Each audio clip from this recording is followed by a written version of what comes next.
Son las 8 en punto, bienvenidos a Mesa Blue. Hoy nos vamos a sumergir en un viaje por esa selva tan esplendorosa, tan necesaria, tan golpeada también, pero que dos hombres que tengo a mi lado han trabajado y están estrenando un documental muy interesante que busca precisamente eso, que conozcamos lo que hay detrás de la Amazonía colombiana, de por qué su preservación es tan importante para el planeta. Ellos arrancan un recorrido con el apoyo de Caracol Televisión y de Colciencias y de Colombia Bio, que es el Sendero de la Anaconda. Nos van a contar de qué se trata esto, lo pueden ver ustedes en cine, eventualmente lo pueden ver también en televisión, pero sobre todo lo que hay que hacer es entender que de la existencia de la Amazonía colombiana sobre el planeta depende también la preservación de la especie humana sobre el planeta. Así que bienvenidos, esto es Mesa Blue. Martín von Hildebrand, ¿así se dice Martín? Así se dice. Martín, pues es una de las voces más respetadas que hay sobre la Amazonía, sobre la exploración. Usted es así como un personaje de esos que uno se lo imagina en todo menos sentadito ahí en una cabina de radio. Entonces me da mucho gusto tenerlo, Martín. Tiene que hablar un poquito pegado al micrófono para que... Bueno, muchas gracias por invitarme. Bienvenido. Y Alessandro Angulo es un cineasta tremendo que además tiene un mensaje que Alessandro en esta preparación de la entrevista me quedó, y es que los colombianos no estamos orgullosos y deberíamos estar profundamente orgullosos de lo que tenemos, ¿no? De los ecosistemas que hay en nuestro país. Bienvenido al programa. Hola, qué bueno estar acá, muchas gracias.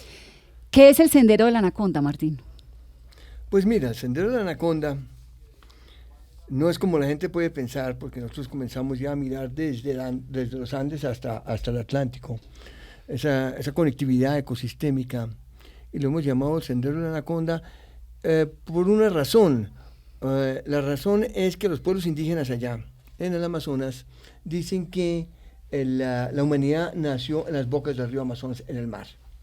Y allá nacieron todos de unos huevos de tierra, y luego subieron por debajo del río, pues fueron subiendo con la anaconda, subieron dentro del río con la anaconda, y la anaconda en ciertos puntos fueron saliendo del río y comenzaron a ocupar la tierra. Pero no solo era en espíritu esto, y no solo la gente, sino los animales. Ahí venía la energía de la vida con la anaconda, desde las bocas del Amazonas, subiendo por todos los ríos que vierten en el Amazonas. Entonces venimos de allá todos.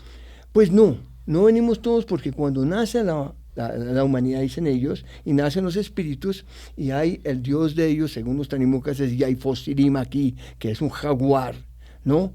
Pero ahí se separan ya los blancos, que dicen, y se van para Europa y allá lo llaman Dios, y le ponen otro nombre, que en el fondo todo es lo mismo, pero que unos se quedaron en el Amazonas, que son los indígenas, otros se fueron para Europa, otros para Asia, otros para África, y una repartición, pero en ese sentido allá nacimos todos. Claro, ¿sí? Digamos, la esencia del ecosistema, de la energía, del espíritu, ser humano, viene de allí. Nace allí. Y entonces se reparte. Y ellos suben con las anacondas, dentro de una anaconda, otros con las anacondas, va subiendo ese espíritu y va emergiendo el río, y en las orillas del río se va formando animales, se van formando gente, depende, como dicen, donde le luce. Aquí le luce el ser humano, allá le luce el animal. Entonces van integrándose al territorio así. Entonces, todos los años, ellos en sus rituales, en sus bailes, vuelven con su pensamiento, con lo que están recitando, vuelven allá al origen, a donde nacieron en el origen la humanidad, y van recitando todos los puntos que van subiendo. Y de esta manera van devolviendo la energía que se ha ido poluyendo en la cotidianidad, y van trayendo nueva energía limpia para alimentar la vida en todo el Amazonas. Entonces, el camino de la anaconda es lo que ellos recitan en sus rituales. Es el camino que ellos trayendo la energía limpia para volverle a darle vida todos los años a la selva. Si no lo hacen, la selva se va deteriorando. ¿Cuántas comunidades indígenas hay en esa zona? En esa zona donde, bueno, ¿en todo el río o en lo que se llamaría la cuenca de la Anaconda? Unos 220 en lo que es la cuenca del río Amazonas, más que comunidades, grupos étnicos, ¿no? Uh-huh. Y podríamos hablar en general, en el Amazonas en general, casi 400 grupos étnicos. Y el Amazonas, por supuesto, incluye Colombia, incluye Brasil, sí, incluye Perú. Incluye Colombia, Brasil, Perú, Ecuador, Venezuela y las 3 Guianas, Surinam, Guiana y la Guiana Francesa. Martín, en lo personal, ¿usted por qué terminó metido en el Amazonas? Pues mira, a mí siempre me gustó el tema indígena, desde pequeño. Y siempre me gustaba estar con aquella gente de una cultura diferente, una cultura totalmente diferente a la nuestra, otra forma de pensar. Y después de que terminé los estudios en Europa, me vine para acá y decidí entrar al Amazonas. Yo había estudiado sociología, no antropología. Usted es hijo de un migrante alemán y de una irlandesa, ¿no? Es correcto. Nació en Estados Unidos. Yo sí, por casualidad, porque ellos en verdad pasaron por Estados Unidos, les tocó ser refugiados políticos de la guerra en el año 40, porque mi abuelo se opuso al nazismo abiertamente. Entonces mi padre ya estaba condenado a muerte, mi abuelo también, les tocó huir y llegaron a Estados Unidos, donde yo nací, pero luego siguieron para Colombia porque los invitaron a comenzar la Universidad de los Andes. ¿Como en esa migración de los alemanes que llegaron a Colombia No, o nada que ver? Nada que ver. Mi abuelo era profesor de filosofía en Fordham University, y allá Mario Lacerna, fundador de la Universidad de los Andes, era estudiante, y él invitó a papá a venir a los Andes a fundar la universidad. Ah, qué bonito. Llegamos. Y entonces llegan así. Así llegamos y yo viví hasta los 19 años dentro del campus. ¿Y usted estudió antropología entonces en los Andes? No. Yo estaba en el tiempo de colegio, todavía estaba chiquito, en el Liceo Francés. Después yo hice el doctorado más tarde, después de estar casi 8 años viviendo con los indígenas en el Amazonas.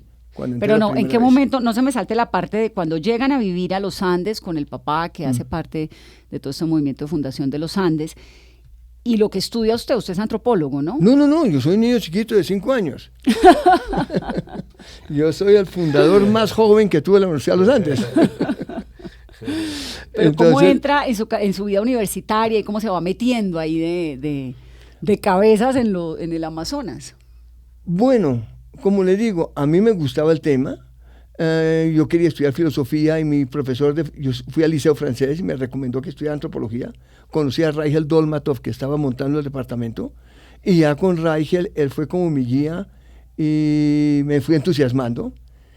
Primero estudió sociología porque fui a Irlanda, y después cuando volví a Colombia, bajo la dirección de Rigel, entré al Amazonas y entré por Mitú y gasté literalmente 6 meses entrando al Amazonas y atravesando el Amazonas a remo y saliendo entré por Mitú y salí por Leticia. Sí, porque además supongo que si hoy en día entrar al Amazonas pues es complicado. Hace tantos años. Pues complicado, pues había un avión a Mitú y después fue a remo. Entonces yo no sé si ir a remo es complicado, es largo. Pero penetrar en esas comunidades. ¿Cómo? Penetrar en las comunidades. Las comunidades maravillosas, era como entrar en el siglo XVII, XVIII, como en el tiempo de von Humboldt, viajando por ahí, muy parecido a los que hayan visto la película del abrazo de la anaconda, así mismo viajaba yo.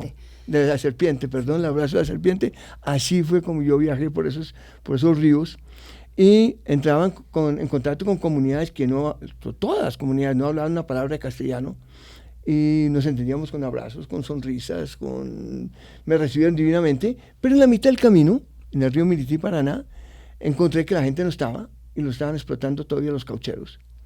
Y fui a los campamentos de cauchería, y vi cómo esta gente estaba endeudada de hacía varias generaciones, y lo seguían prácticamente como esclavos, lo seguían explotando. Entonces hablé con uno, por ejemplo, un viejo, que le pregunté cuánto tiempo lleva trabajando aquí, o por qué está, y me dijo, porque estoy pagando una máquina de coser de pedal que saqué para mi mujer. Y le dije, ¿cuánto hace? Me dijo, hace 35 años.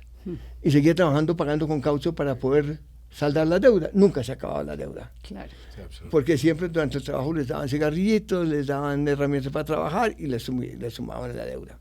Entonces ahí comencé a discutir eso con ellos y le dije, me quedo 2 años para ayudarles a salir de esta deuda. ¿Cuántos años tenía? Yo tenía 28. Y me quedé 45 años.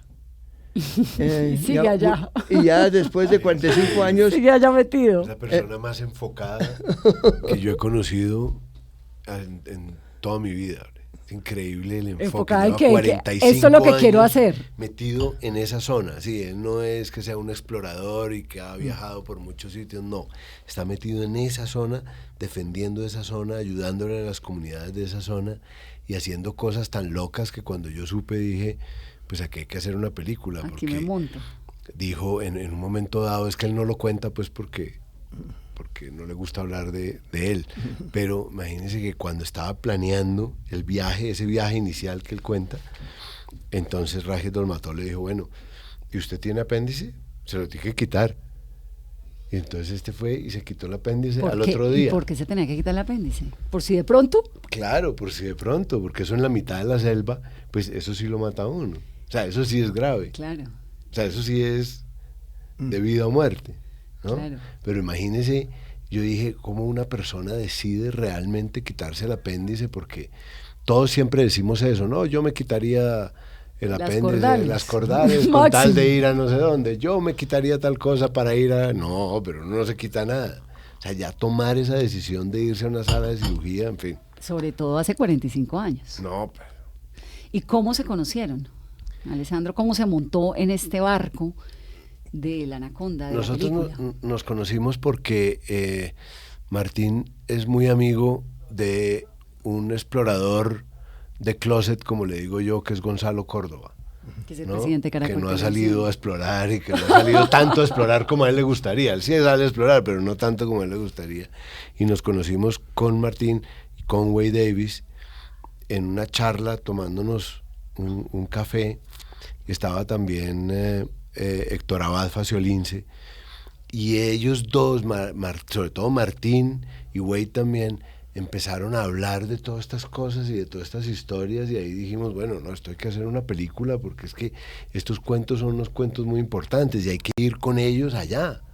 Pues hay que mostrar esa Colombia que no conocemos, ¿no? ¿Y cómo fue el proceso de filmación del documental? ¿Durante cuánto tiempo? ¿La convivencia desde la parte cinematográfica, Alessandro?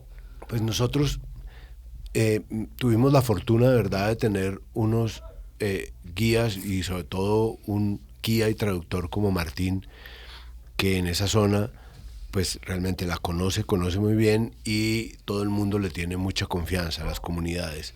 Entonces hicimos un viaje inicial, y en ese viaje inicial queríamos ver qué se podía filmar por un lado y por otro lado ver cómo estaban las comunidades y pedirles permiso, porque finalmente esa es su casa. Entonces sí se necesita como tener el permiso del dueño de la casa para poder entrar. Y me impresionó desde ese primer viaje pues el gran contacto que tenía Martín con las comunidades, cómo era de cercano a ellas en serio, ¿no? O sea, de verdad una cosa de conocerlos de toda la vida, pues es que son 45 años claro, es que allá. toda la vida, sí. ¿Sí? Y me sorprendió, claro, lo demás que le sorprende a uno, que es increíble, y es esa Colombia que uno no conoce, que es maravillosa. O sea, unas comunidades muy sólidas, de las cuales seguramente Martín les puede contar muchas más cosas, pero culturalmente muy sólidas, muy ¿Y muy qué fuertes. tan abiertos son ellos a que entre un cineasta con una cámara de cine? Pues no sé, con nosotros fueron tremendamente generosos, pero yo no sé, yo no creo que sea algo tan frecuente, por lo menos, ¿no? No, ellos por lo general no son abiertos a esto. Y no son abiertos porque ellos tienen la impresión, y justificada la impresión, de que viene gente y quiere filmarlos para luego montar una película o para luego vender un producto o para luego hacer plata, y que ellos lo están utilizando. Y eso a ellos con toda la razón les molesta, como nos molesta a todos que nos utilicen. Entonces, Sí, sobre todo porque los han utilizado por los siglos de los siglos. Exacto. Y todo el mundo viene, les habla bonito y les promete que viene la salvación con ellos, y resulta no viene la salvación, sino viene una explotación de una forma o de otra.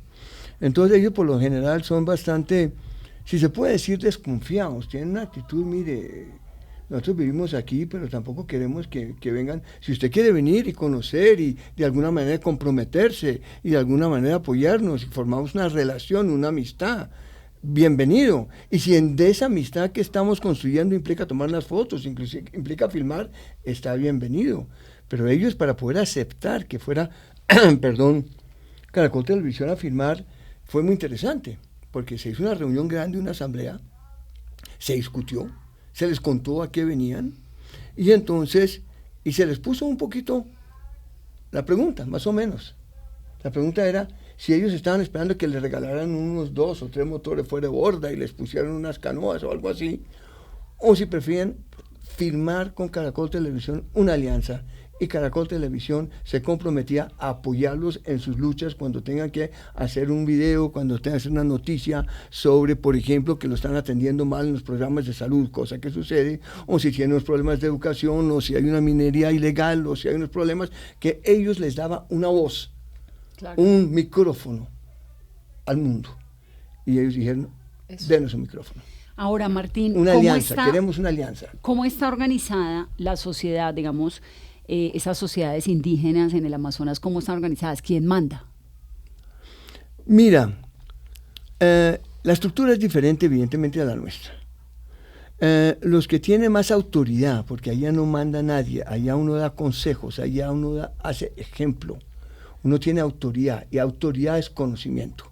Un chamán tiene autoridad, uno que maneja la casa colectiva o comunitaria tiene autoridad si la maneja bien. Y manejar bien quiere decir que todo el mundo esté bien allí, que haya suficiente comida, que no la tiene que traer él, tiene que organizar a la gente de cacería, de pesca, de cultivos, pero tiene que haber suficiente comida. Hay que hacer los rituales para devolver las enfermedades y los malestares que vive en la comunidad y que haya un bienestar. En el ritual uno devuelve los males, como dije, por ejemplo, llevar la energía contaminada en el ritual hasta donde nació la humanidad y volverla a traer limpia. Es un ritual de 2 días, y eso hay que hacerlo periódicamente. ¿Qué es la energía contaminada? La energía contaminada, es decir, hay un flujo constante de energía cuando la energía vital que tenemos todos para poder vivir, la naturaleza de los seres humanos, esa energía vital tiene un origen y viene y pasa por plantas, por animales y se distribuye entre todos. Cuando yo como un animal, yo también estoy asimilando energía del animal, no solo esa energía vital, pero que pasó por el animal, está, si usamos la palabra contaminada, puede ser con energía del animal, o energía de la planta que estoy consumiendo. Yo tengo que limpiar eso, pero como no siempre limpio, yo por dentro estoy acumulando energías de lo que yo comí. Si yo como mucho de una cosa, yo me vuelvo esa cosa. Yo por fuera parezco humano, pero por dentro soy una danta, soy un tapir, porque comí mucho tapir. Entonces, como hay una interacción constante entre el ser humano y la naturaleza con la misma naturaleza, todas las energías se van cruzando, y eso hay que estarlo limpiando para que devolverlo de esta manera, la energía un poquito confusa, un poquito desordenada, y volver y poner una energía limpia que vuelve y fluye a través de la naturaleza. ¿Y eso es un ritual de 2 días? Es un ritual, todos los rituales, hay muchos rituales, son rituales de 2 días y 2 noches, y lo hacen periódicamente. Eso no es únicamente una vez al año, no, eso cada mes más o menos. Por ejemplo, digamos la época de piña, un ejemplo. Entonces baja la energía de piña a este mundo, y todo está contaminado por energía de piña. Después yo hago un ritual, y en el baile recoge el chamán toda esa energía de piña, llamémoslo así, hace un ritual dando círculos, y en espiral sube la música y los devuelve al dueño de las plantas cultivadas, que son las estrellas, ¿no? Y abre una etapa para que ahora entre la época de Caimo. Y entonces entra un mes de Caimo, y vuelve la energía de Caimo, y entra un mes de Chontaduro. ¿Y ellos se alimentan así por épocas, digamos, según las cosechas? Según las cosechas. Y van haciendo dietas cuando pasan de uno al otro. Pero dicen que si una energía se contamina con el otro y se contamina con el otro, se sobrepone con el otro, termina una contaminación entre todas las energías que se mezclan y hace daño. Pero fíjese qué interesante, porque ahora que está toda esta onda, ¿no?, de la preservación y de la alimentación y de no sé qué, tuvimos en este programa hace poco a un experto sobre sostenibilidad, y nos decía básicamente lo que hacen los indígenas del Amazonas: usted tiene que comer lo local y lo que hay de cosecha, punto. No tiene por qué comer salmón en Bogotá, ni atún en Bogotá. Pues cómo hace el salmón en el Canadá o en Chile. Coma carne en Argentina, que es donde hay una pampa y unas tierras fértiles creadas para que la gente pues se alimente de vacas, pero no puede estar comiendo vaca en la mitad de Colombia todos los días. Y tiene todo que ver Sí, ellos comen según la cosecha, según la época del año. Pero también lo que es importante es esa conciencia de que hay que guardar dieta, hay que dejar de comer un periodo de tiempo, el cuerpo tiene que mantenerse limpio, porque ellos dicen, así como la energía fluye en la naturaleza, fluye a través del ser humano. Y si usted come demasiada grasa, demasiada sal inclusive, eso bloquea esa energía. ¿Y la longevidad de estos pueblos cómo es? Mira, no es tanto porque todavía las enfermedades occidentales les han dado muy duro. Hay que entender que estos pueblos que todavía son muy sofisticados, son de todas maneras lo que ha quedado de unas culturas mucho más civilizadas antes de que llegara el mundo europeo occidental, y ya sea no solo la violencia, la conquista y la búsqueda del oro, sino las enfermedades que acabaron con millones de personas. Entonces ellos han reconstruido su sociedad, la cauchería también acabó con mucha gente. Entonces ellos han reconstruido sus culturas y las mantienen. Pero en verdad mantener la salud como antes, con la presencia del occidental, con las enfermedades que hay, etcétera, es mucho más difícil. ¿Y quién los atiende en salud, además de sus chamanes, sus rituales, sus plantas medicinales? ¿Tienen servicio de salud? En principio sí, eso pasa por la Secretaría del Departamento del Amazonas, de la Gobernación, en el departamento del Baupés o el Amazonas, ¿no? Pero estas secretarías de salud, como es población dispersa, no atienden bien, no llegan, ¿no? Por lo menos que llegar una vez al año para vacunar, para fumigar, ¿no? Para mirar lo de paludismo, que es importante. Poco llegan, y últimamente hay un problema de que no han llegado a las comunidades, pero el 80% de sus enfermedades lo manejan ellos. Y ahorita el 20%, otra vez porcentaje, ¿qué quiere decir? Si el 20% es violento y es lo que mata a la gente, es el 20% que acaba con la población. Claro. Pero de los casos de salud, el 80% lo manejan ellos, pero el 20% es lo que les da muy duro. No me quedó muy claro, perdón Carolina, la estratificación, la organización social. ¿Quién manda? Entonces hay un chamán que es como el gran sacerdote. Hay una casa, sí. Hay una casa colectiva que se llama Maloca. Dentro de esta Maloca vive una comunidad, ¿no? Y hay un maloquero, es decir, el administrador, el que maneja. Es un especialista. Desde que nace ya lo definen que va a hacer eso, le dan ciertas dietas y comidas que tiene que comer, no puede comer cualquier cosa, y le cuentan ciertos cuentos y lo van entrenando para ser maloquero. Maloquero tiene que ser una persona eficiente, amable, que resuelva problemas, que resuelva conflictos en la comunidad, que asegure que todo el mundo tenga la comida, que la comunidad esté bien. Es una responsabilidad muy grande. Y sin un maloquero no funciona.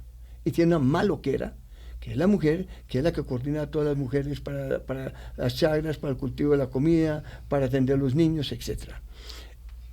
Fuera de eso, el maloquero tiene un chamán, la maloca tiene un chamán, un hombre sabio, llamémoslo una guía espiritual, pero también médico tradicional, y él se concentra y él entra en contacto con el mundo espiritual, él entra en contacto con los dueños espirituales de la naturaleza y les pide permiso.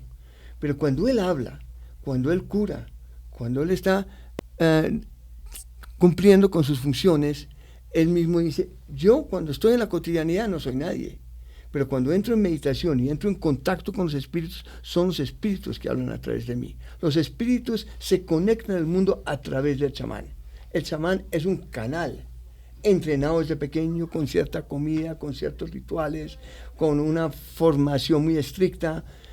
Son entrenados, pero también los escogen porque desde que nacen saben, él va a ser chamán. Otro va a ser maloquero. ¿Uno nace chamán o se hace chamán? Ambas cosas. Nace no chamán, pero nace potencialmente chamán. Pero los escogen, va a ser chamán.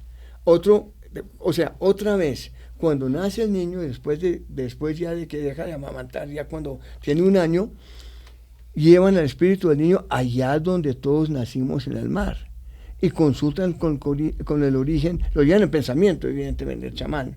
Coge su espíritu y lo lleva allá. Y le pregunta, pregunta al origen, ¿este niño qué va a ser? Y allá dicen, va a ser chamán, va a ser maloquero, o va a ser cantor. ¿Cantor quién es? Es otro fundamental, que es el que en los rituales dirige el ritual. Y entonces lo que decidió el chamán y recogió la energía, él lo recoge colectivamente en la comunidad, y la comunidad, todos los que están bailando, se vuelven otra vez sus ancestros.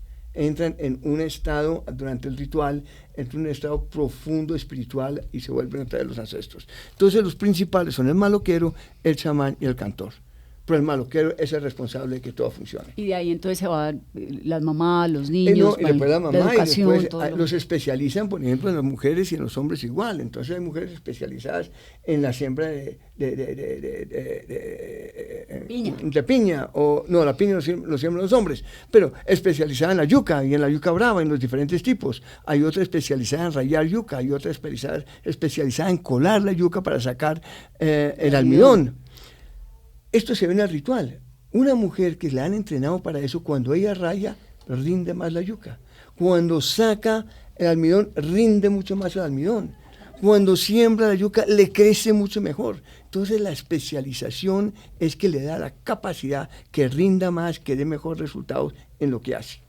Martín, usted que conoce tanto estas comunidades, ¿qué tanto han cambiado hoy desde el primer día que usted pisó la Amazonía en 1969? ¿Mantienen intactas sus costumbres o ha cambiado? Bueno, depende cómo lo miramos. ¿Cómo ha cambiado? Ha cambiado en lo fundamental.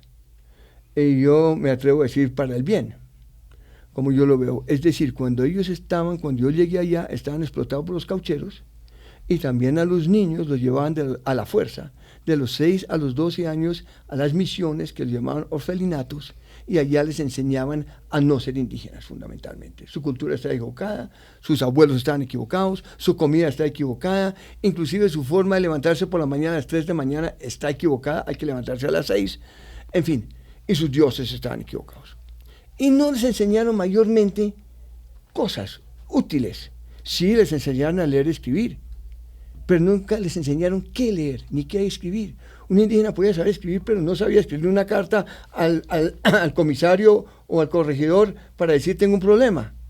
Podía mostrarle usted un libro y no sabía sacarle sentido al libro. Podía leer las palabras, pero no cogía el sentido. Es que aprender a leer implica todo un ejercicio más allá de saber simplemente leer las letras o leer las palabras. Y entonces estos niños, después de 6 años desadaptados, volvían a la comunidad. Esto se cambió. No tenían ningún derecho, no tenían derecho a la tierra, nada, porque no se les reconocía. No había nada. Hoy en día ellos tienen 26 millones de hectáreas, un territorio enorme, el tamaño de la Gran Bretaña, tienen sus gobiernos propios y toman sus decisiones, tienen sus escuelas, tienen sus puestos, sus sistemas de salud con problemas de que no los atienden como debería ser el gobierno, pero realmente se volvieron autónomos, se volvieron independientes, toman sus decisiones, y cuando llegué estaban esclavizados, estaban totalmente bajo el control del cauchero. ¿El cauchero era la Casa Arana o esto no? Pues la Casa Arana fue el posterior. Terrible cauchero. Claro. No, fue claro. el terrible. Pero eso eran descendientes. Pero eran descendientes. Descendientes no de la Casa Arana, o del pero sistema de la Casa Arana. Del sistema de la Casa Arana. Claro. O sea, ahí estaba Jacome Cabrera, que murió a los 2 años después de que yo llegué, pero él ya decía, no, él ahora del viejo es buena gente, pero de joven era como el papá. Claro. Y el papá, eso los colgaban de los dedos pulgares y no traían suficiente comida, les daban látigos, les violaban las hijas, las mujeres. No, y a veces quemaban los que los mataban y tal. Ya en los años 70, comienzos de los 70, no los maltrataban tanto, pero estaban endeudados y tenían que hacer ir a trabajar durante 5 o 6 meses el caucho y luego con el patrón ir a ayudarlo en su casa. No pueden hacer los rituales, no pueden estar para hacer sus rituales, para hacer las curaciones, para educar a sus hijos, y sus hijos se llevaban al internado, y las culturas se estaban acabando. No, hoy en día están fuertes, han recuperado mucho las culturas. Pero si tú lo miras de otra perspectiva, cuando yo llegué allá, y se entiende, usted veía que la ropita que salían a lavar era una camiseta vieja y una pantaloneta. Hoy en día llegas a una maloca y hay 50 piezas de ropa colgadas afuera. Es decir, sí, claro, ellos sí entraron, como son más autónomos, a participar más en la sociedad de consumo, exagero, pero sí a comprar en el mercado su ropa, a tener un motor fuera de borda, a comprar sus hachas y sus machetes, a tener sus anzuelos, tener sus linternas. O sea, se fueron claro, insertando en la y unos modernidad. a tener televisión. Sí, eso es así. Es decir, hay un desarrollo, pero todos están hablando su idioma, participando en los rituales, manteniendo su cultura, y que lo muestra muy bien la película. Alessandro, en la película, en El Sendero de la Anaconda, que por cierto, pues es la travesía. Wade Davis nos está faltando aquí en este trío, porque en realidad son ellos 3 quienes hacen esta película. Wade Davis es un hombre absolutamente genial que se ha metido como Martín dentro de las comunidades colombianas y del mundo entero además, a tratar de desglosar y a tratar de entender qué es lo que pasa allá adentro y por qué es que son tan importantes y cómo preservar sus culturas. Entonces ustedes dos arrancan a hacer el recorrido por el río Apaporis que alguna vez hizo Richard Evans Sholter, que fue como el gran antropólogo descubridor del Amazonas en algún momento de la historia. ¿Me corrige más o menos, Martín? No ¿Es así? exactamente. Él no fue antropólogo, fue biólogo. Biólogo. Él fue muy importante y Wade lo tiene en Fue su un maestro, pedestal. Es el papá. Claro. Sí. Sí, y Wade lo tiene en un pedestal. Pero no podemos subestimar grandes expedicionarios que vinieron antes, como Koch Grünberg o como... Bueno, von Humboldt. Hay muchos que vinieron, o no muchos, pero hay 5 o 6, que vinieron a los ríos y escribieron cosas muy importantes. La importancia de Schultes fue que como biólogo, él le creyó a los indígenas. Eso fue una cosa muy importante. Él le creyó que el conocimiento indígena era fundamental. Y él escuchó a los indígenas y les siguió lo que ellos le recomendaban en la búsqueda de plantas. Y entonces él es considerado un etnobiólogo en el sentido... Bueno, él es como uno de los que descubre o no sé si descubre, pero lleva a la literatura el yagé, la coca, mucho, claro. las plantas, todas estas medicinas, las plantas claro. alucinógenas, los hongos alucinógenos. todo. Él fue un hombre muy importante y que tuvo mucha popularidad con todo el movimiento de los hippies y toda esta gente porque él describió esas plantas y él las probó todas. El veneno que se usa hoy en día en la anestesia. Muchas cosas, él fue el que desarrolló o que fue y le escuchó a los indígenas y le contaban. Sí, pero lo más importante es eso, es que él de verdad le creyó a los indígenas. O sea, es que hay una cosa importante porque es que desde el punto de vista científico, nosotros los occidentales, los blancos, sencillamente pensamos que nuestra cultura es la que sabe y que cuando se habla de tecnología, ciencia, conocimiento, somos nosotros. Entonces digamos que de alguna manera turística aceptamos que haya otras religiones y que haya otras costumbres como ponerse otra ropa y todo eso nos parece muy lindo, pero cuando nos hablan de conocimiento realmente ahí hay una batalla y Schultes viniendo de Harvard no dio la batalla al revés, o sea, fue a Harvard a decir, oiga, hay que escuchar no a esta solo es gente. penicilina. Claro, porque allá esta gente sabe unas cosas que nosotros no sabemos y las saben a su manera, no a nuestra manera. Entonces ustedes arrancan a hacer ese recorrido que él hizo, ¿verdad? No, más o menos es más eso. o menos, pues partes de, pero realmente no, realmente arrancamos Que hay que acercarse, Alessandro, porque si no, no le oigo. arrancamos a hacer un recorrido que básicamente está dictado por el río Apaporis y está dictado por 2 parques nacionales muy grandes que están pegados al río Apaporis, ¿no? Que son el Chiribiquete y el Yaigojé Apaporis, ¿no? Uh-huh. Pero es que el recorrido de Schultes fue muchísimo, pues hubo muchos recorridos y fue muchísimo más grande que eso, ¿no? Entonces ustedes toman un segmento. Sí, es que este segmento se caracteriza por el caucho, porque en un momento, en la Segunda Guerra Mundial, todo el caucho que se lo habían llevado para Indonesia, ¿no? Para el sur del Asia, los ingleses, se está cultivando allá y ya no estamos sacando caucho del Amazonas, y en el Amazonas es difícil porque hay una plaga, hay un hongo que daña cuando uno comienza a cultivar el caucho así en monocultivos. Entonces, el problema es que sin caucho estamos perdidos, porque el caucho no son las guasas, el caucho son toda la maquinaria que usted construye, las mangueras, todo. Sin caucho usted no puede construir todos estos artículos y toda esta maquinaria que usted necesita para transportarse y para la guerra, porque estamos en la Segunda Guerra Mundial. Y no puede ganar la guerra. El problema llegó un momento en la Segunda Guerra Mundial que el problema era el caucho, no la plata, el petróleo, digamos, los explosivos, no, era el caucho. El caucho y el radar. Entonces se volvió... Pero el radar estaba por allá Es otra cosa, desarrollándose. pero el caucho, como estaba en el este, Claro. lo cogían los japoneses y lo podían bloquear. Claro. Y dejaban a Estados Unidos y a Europa sin caucho. Bueno. Entonces en la guerra era gravísimo. Entonces mandan a Schultes a buscar el árbol de caucho que aguante el hongo, que no se pueda dañar cuando lo cultiva usted monocultivos, para comenzar monocultivos. Entonces él se va allá al río Apaporis a buscar en todos los árboles cuál es el árbol perfecto para el caucho, que no se contamine con estas enfermedades del Amazonas.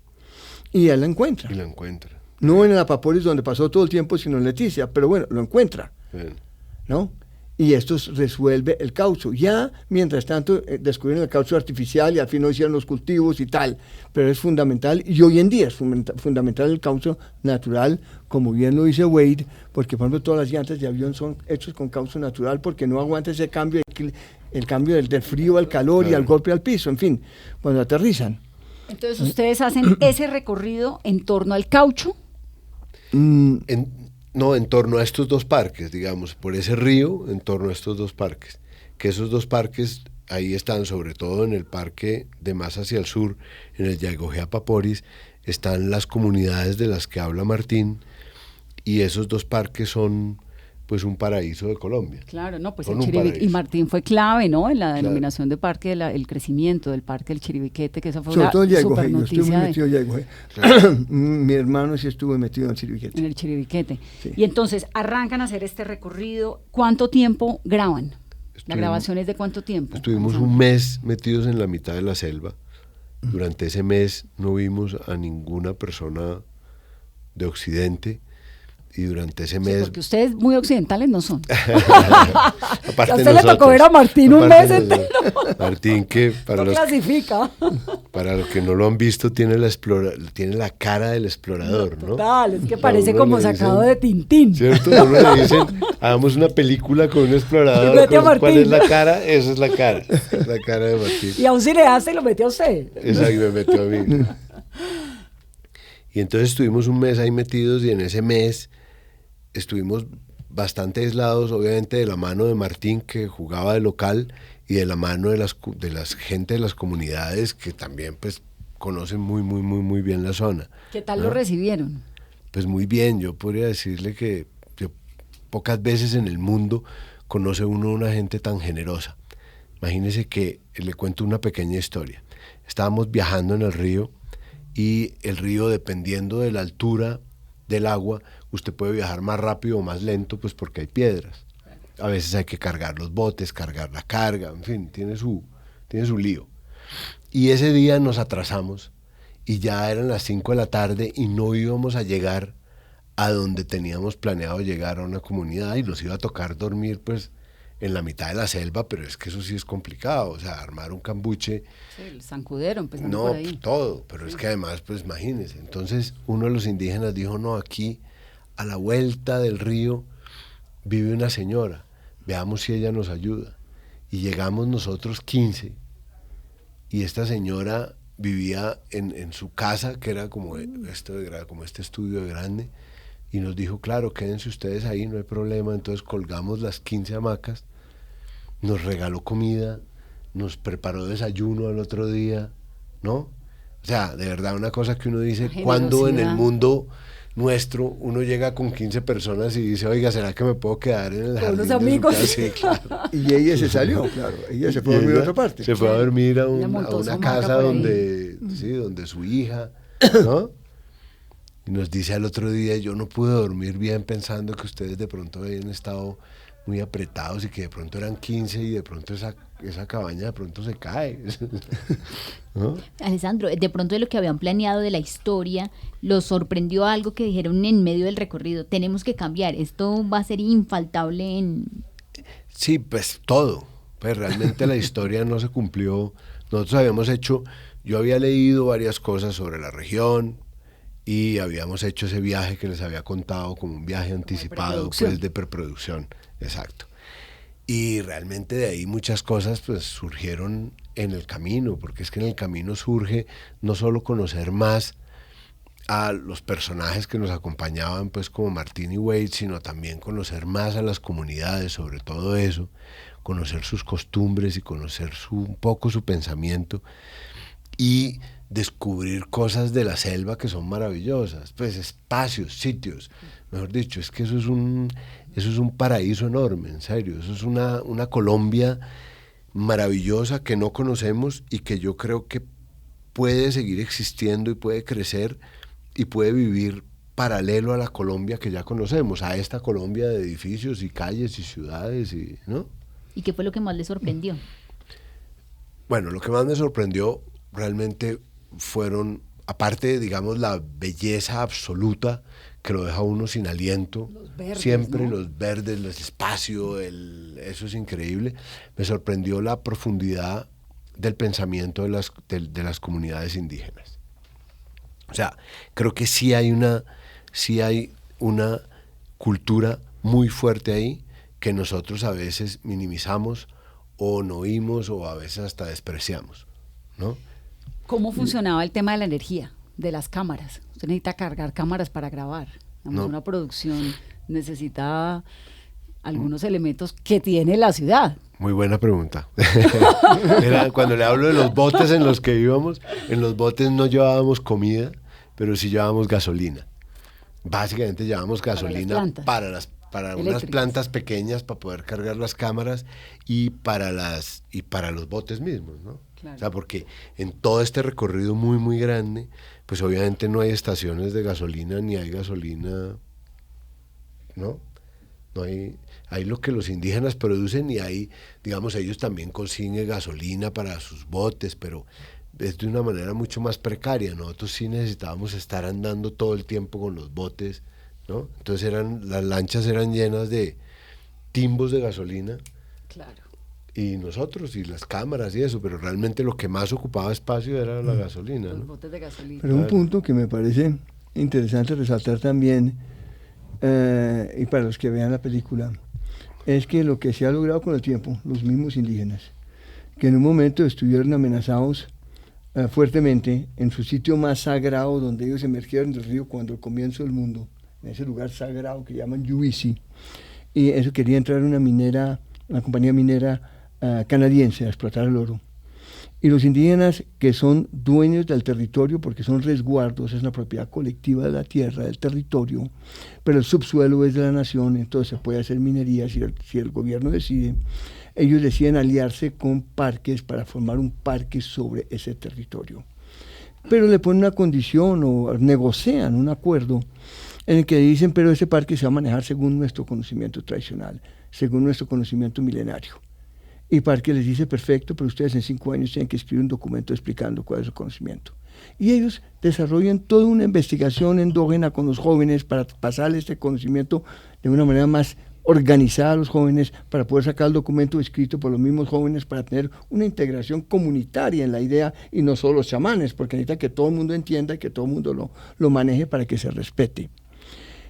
La consecuencia que es tan bella hoy en día, que como bien lo dice Alessandro, esa belleza que vemos ahí, esos bailes, esa cultura, es que tenemos un territorio de más de 1 millón de hectáreas, donde ellos tienen garantizado al futuro la propiedad colectiva para sus hijos y sus nietos, inalienable, donde su suelo no se puede tocar, donde ellos mantienen sus bailes, su Reserva cultura. del planeta, Es ¿no? decir, es un paraíso porque ellos pueden mirar hacia el futuro, y si no nos acaba el cambio climático, Dios quiera que no, ellos tienen garantizado. ¿Cuánta gente puede decir que tengo garantizado un territorio para mis hijos, para mis nietos, una cultura? Pero qué un tan garantizado espacio? está cuando tienen encima esa tala, esa deforestación tan impresionante que acolita, entre otras, el gobierno brasilero. Es verdad. Cuando tiene uno, no sé, la sensación que a uno le da, y no sé si estoy equivocada, pero pues es que el gobierno colombiano, el Estado colombiano, nunca se ha preocupado realmente tanto por el medio ambiente. O sí, pero no tanto, ¿no? O Es estoy verdad. equivocada. Es verdad, la amenaza que tienen ellos, como lo tenemos todo, es todas las cuestiones ilegales.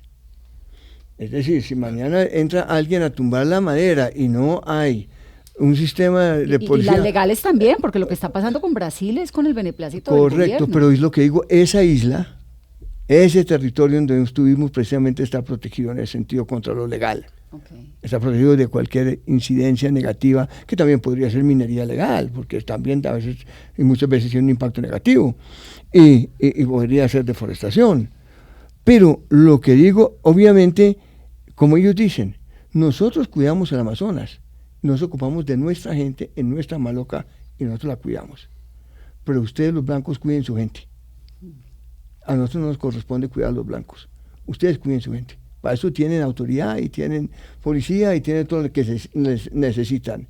Entonces, sí existe una amenaza de lo ilegal. Si el gobierno no cumple y no está presente, naturalmente hay un problema. Pero aquí está presente Parques, los acompaña Parques, que es del gobierno, y Parques también los ayuda a defender el territorio, porque es un parque sobrepuesto por solicitud de los indígenas sobre su territorio.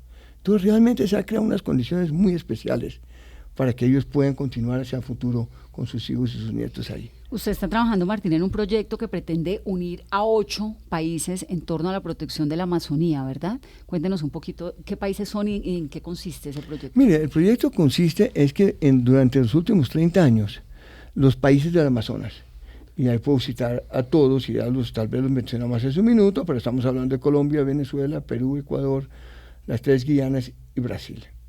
Y al norte del río Amazonas es el área mejor conservada desde los Andes hasta el Atlántico. Esos son del tamaño, 2,5 millones de kilómetros cuadrados, eso es más del doble de Colombia en superficie. En esta región mantener la conectividad, pero ¿cómo lo podemos hacer? Resulta que en los últimos 30 años, tanto los gobiernos en particular de Colombia y de Brasil han reconocido parques y han reconocido los territorios indígenas como territorios colectivos inalienables. Entonces, ya podemos ver que están prácticamente todos articulados, ya hay un corredor de hecho protegido. Inclusive, ¿no? Venezuela, con ese gobierno Venezuela ha sacado unos territorios, los ha reconocido, pero no es muy eficiente en aplicarlo, ¿no? Y al comienzo con Chávez hubo un poquito más de avances y eso se fue deteriorando. Entonces, hoy en día no, hoy en día dejan entrar ilegales y minería y cuestiones así, no hay mucho control, ¿no? Perú tiene sus avances importantes, Ecuador también. Y las Guianas tienen, la Guiana francesa es casi un parque, claro. Y la Guiana inglesa, que es la Guiana, ellos se han declarado como un país verde. Últimamente descubrieron petróleo, entonces están en ese dilema. Pero bueno, el punto es que esto se puede hacer. Y esto es muy importante porque está sobre el Ecuador, y justamente sobre el Ecuador donde se encuentran los 2 hemisferios climáticos, ¿no? Es a donde los ríos bajan hasta el mar, pero suben los ríos voladores, las nubes, que traen agua, y esa agua se reparte hasta Argentina, se reparte al sur de Estados Unidos, no, pues alimenta toda la cordillera. Es una bomba de agua y fuente de agua. Sí. Y eso viene el agua por los árboles. Si no hay árboles, el agua no sube. Entonces la selva es la bomba de agua.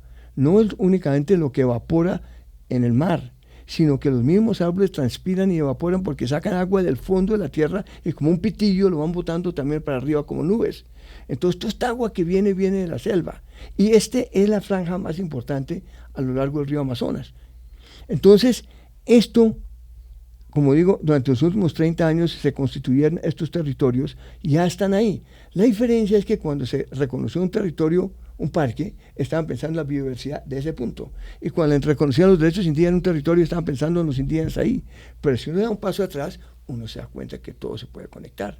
Entonces la conectividad no es tanto ecológica y biológica, es poner las instituciones que trabajen juntos, es poner la gente que colabore y cuide en ese territorio y que sea un laboratorio para el siglo XXI, que todo lo que se haga ahí se haga con tecnología sostenible, con tecnología limpia, etcétera, y eso se puede hacer. Y con un compromiso multiestatal de conservarlo. Y tiene cada país autónomo. No por país, sino para las generaciones que vienen de todos, ¿no? Y para el mundo entero. Claro. Lo interesante es que parece posible, ¿no? Claro, es que cuando uno lo oye, cuando uno oye a Martín se pone muy optimista, ¿no? No, ¿eso le claro, pasa lo mismo? además, sí, es genial. Pero digo, aparte de eso, es que cuando uno oye la historia la primera vez, uno dice, no, esto es demasiado utópico poder unir todos estos parques y todo esto a través de tantos países.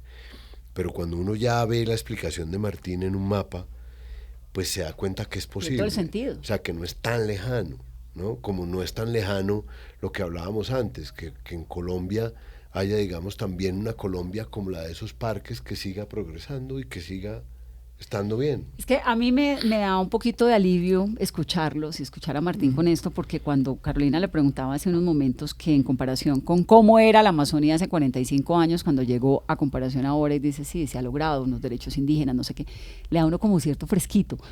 Tal vez porque como la Amazonía para uno pues es un mundo por allá tan distante, ¿no? A pesar de que lo conozca pues más allá de ir a Leticia y a la Paporis por encimita, pues no, o sea, nadie se ha metido tanto tiempo como Martín. Esta sensación de que realmente es el pulmón del mundo, ¿es en serio? Es en serio. ¿Es en serio? Yo creo que si perdemos el Amazonas, perdemos la lucha contra el cambio climático. Exactamente. Es de esas dimensiones. Es como decir uno en el cuerpo, el riñón o el corazón o el pulmón, lo que tú quieras, pero es un órgano vital del planeta. ¿Y qué tanta conciencia hay en el planeta de esto? Más allá de los 8 países hay que están. conciencia, lo que falta es compromiso. Hay conciencia, la ciencia lo ha dicho, los gobiernos lo saben, Bolsonaro lo sabe, pero no hay compromiso. ¿Bolsonaro entonces, qué tan comprometido está? Con la el Amazonía medio brasilera. ambiente, con los indígenas, cero, al Cero, contrario, ¿no? cero, Claro. Sí. cero. Pero ellos saben.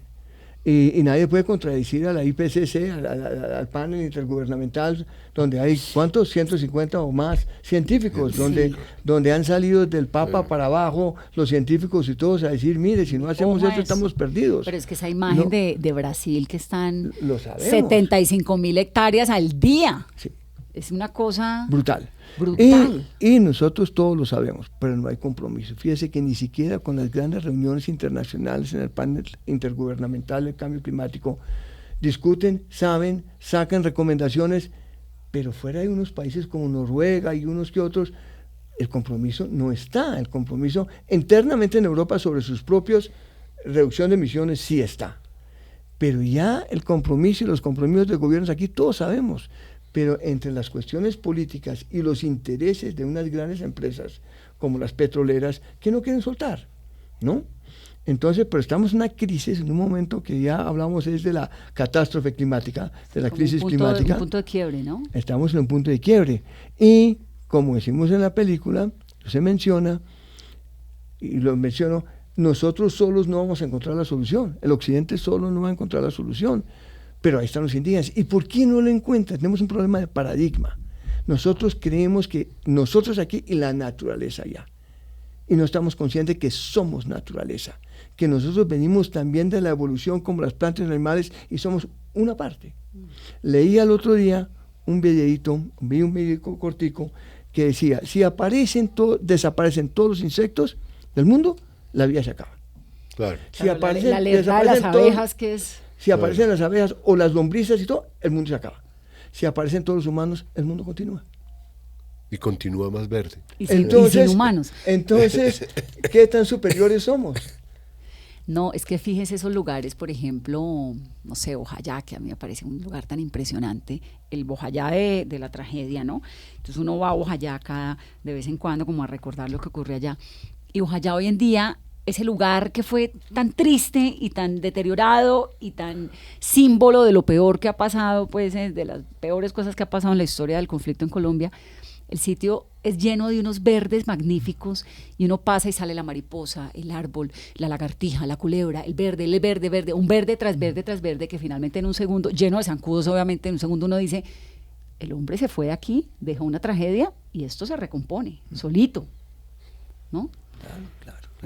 Y entonces, los indígenas sí la tienen clara de que somos parte de la naturaleza. Ellos son naturaleza. Pero mientras nosotros creamos que la naturaleza es una cantidad de objetos para nosotros explotar, Sí. y no una comunión de sujetos, ese es el paradigma que hay que cambiar.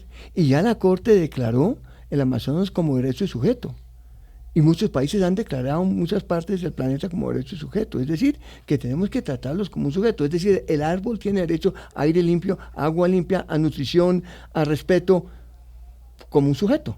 No como un objeto para yo tumbarlo y utilizarlo como yo quiera. Lo mismo el Entonces, río Atrato. tenemos que cambiar de paradigma. O el río Bogotá. No, el río Bogotá todavía no le han No, dado derecho derechos. sujeto. Pero no, Hay que darle. debería, ¿no? Sí, debería, pero por supuesto. Pero fíjate lo interesante, que si todos tenemos la selva amazónica y unos pueblos indígenas que entienden que son naturaleza y la naturaleza es sujetos, ¿no? Deberíamos mantener eso, porque si estamos moviéndonos a cambiar de paradigma, de ver la naturaleza como objeto, verlo como sujeto, ahí están los indígenas. Ahora, ahí está el ejemplo. ¿Es posible el equilibrio entre el desarrollo y la preservación? Digamos, si todos quisiéramos conocer el Amazonas, Total. entrar a estas comunidades, meternos en el Apaporis, ver la selva, como de verdad estar allá, ¿es posible ese equilibrio o eso es mejor dejarlo allá quietico, sin hacerle tanta publicidad? Yo no creo, yo creo que es mejor lo que nosotros hicimos, poder entrar, porque al poder entrar yo creo que uno entiende un mundo y por lo tanto lo respeta. Y lo que yo creo es cómo entra uno. O sea, si uno entra pues No, pero es que tumbando, construyendo en cemento. No, pero es que usted no Hay son unas un turista, reglas, no, hay que pero es que seguir usted no las es un reglas. turista usual. Digo con este espíritu tan depredador que tenemos los colombianos, que no sé si el resto del mundo, es que los colombianos de verdad tenemos un espíritu depredador tan impresionante Pero y usted tan puede irresponsable frente al medio ambiente. Usted puede hacer un turismo perfectamente, allá es viable, Sí. pero claro, hay unas cabañas en los ríos donde no están las comunidades, pero que es territorio de ellos, donde son observadores de aves, son observadores de animales, donde los indígenas van y les cuentan cuentos, y donde usted como visitante, por no llamarlo turista, usted es una persona que viene y aprende. Y obviamente que eso se puede hacer desde con niños, con todos. Es decir, claro, yo estoy de acuerdo con Alessandro que hay que conocer para respetar. Es muy importante. Pero esto se puede hacer, pero hay unas reglas necesarias que hay que seguir. Es el cómo que lo voy a hacer, pero que se puede hacer y es importante. Y el desarrollo con toda la tecnología que ya tenemos hoy en día, claro que pueden haber, ¿por qué no pueden haber equipos, máquinas eléctricas, cuestiones limpias, puede haber internet, todo esto y todo? También los indígenas aprenden a manejar esto y de hecho lo manejan.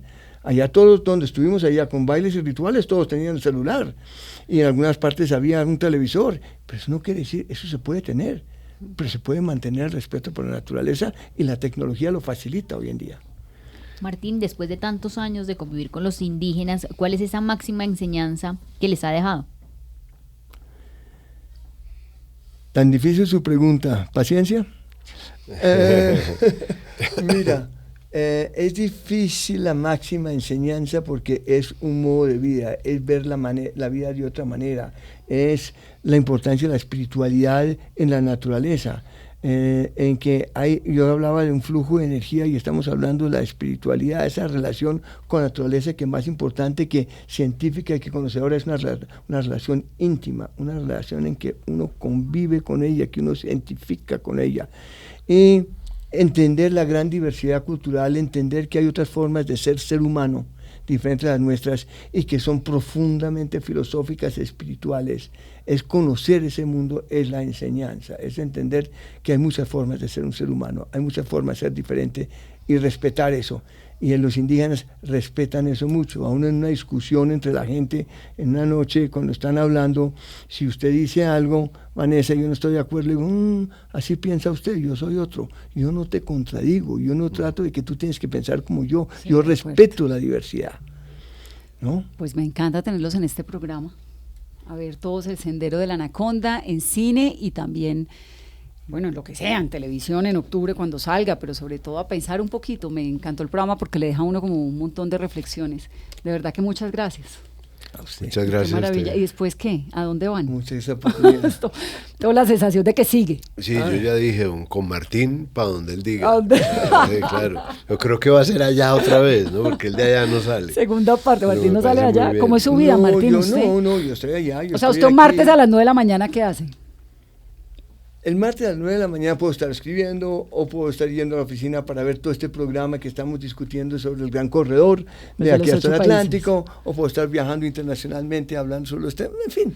Pero hoy en día, ¿vive gran parte de su tiempo en el Amazonas o ya no tanto? No, ya no tanto porque hoy en día el problema se volvió global, primero porque tenemos resultados ya en el Amazonas. Claro. Es decir, ya se ha logrado los territorios, los gobiernos, ya los indígenas tienen un buen conocimiento, ellos manejan y nosotros los acompañamos, pero la fundación sí acompaña mucho con sus equipos. Yo personalmente paso más tiempo ya sea discutiendo internacional o escribiendo, etcétera, ¿no? Y voy unas 3 o 4 veces al año, pero el equipo, la fundación hoy en día tiene como 100 personas y ellos están yendo al terreno todo el tiempo acompañando en toda la Amazonía.